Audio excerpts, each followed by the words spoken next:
Welcome to another episode of 7-Minute Marketing with Pam. My name is Pam Didner. I love sharing a little dose of B2B digital content marketing and sales enablement 7 minutes at a time. This week, a listener, Jim, asked me about branding. Here is his question. Hey Pam, companies with very strong brands want to maintain their brands across markets. How do you keep the core essence of your brand but also adapt it for new markets?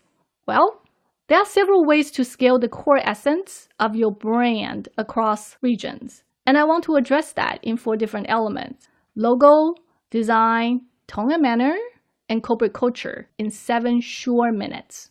Logo. Many people associate the essence of branding with logo usage. This is indeed only one part of the story.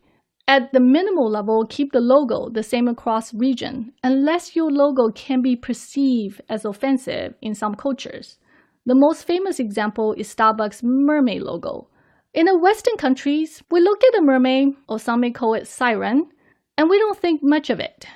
But in the Middle East, a female appears on the logo full frontal and nudity is not allowed. The logo in Saudi Arabia shows the crown of the siren on the sea, but you can't see the mermaid.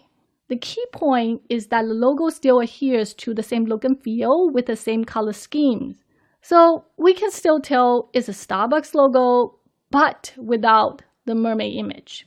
The second element to stay to the core essence of a brand is the design of your online and offline presence. This can be your online store experience, physical office layout, or even the uniforms that employees need to wear.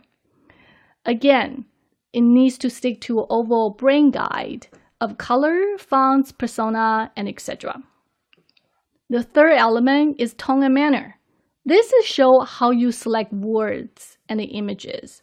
For some companies, the tone and manner of communications is casual and fun.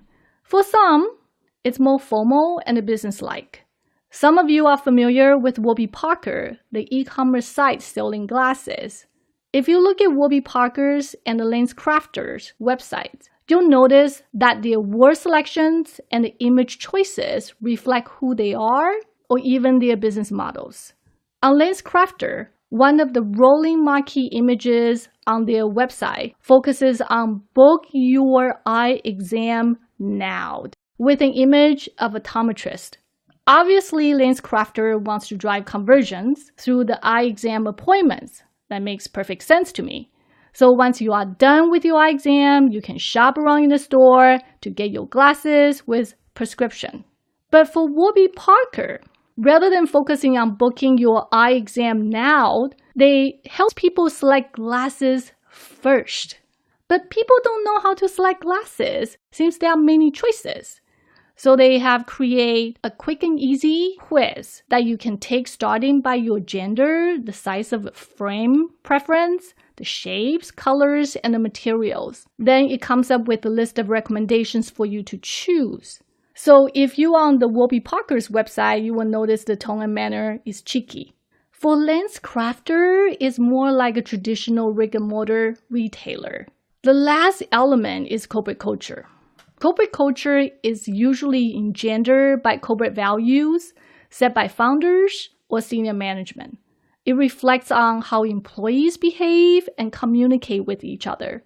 If branding is done right, brand personas echo corporate values and the culture all together. For example, innovation is highly valued at Intel.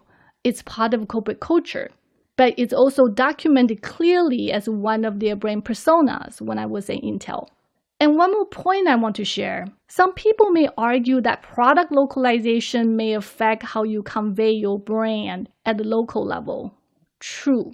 Your products may be localized from country to country, and the content and communication outreach may need to be customized as well. But the core essence of your brand should stay the same.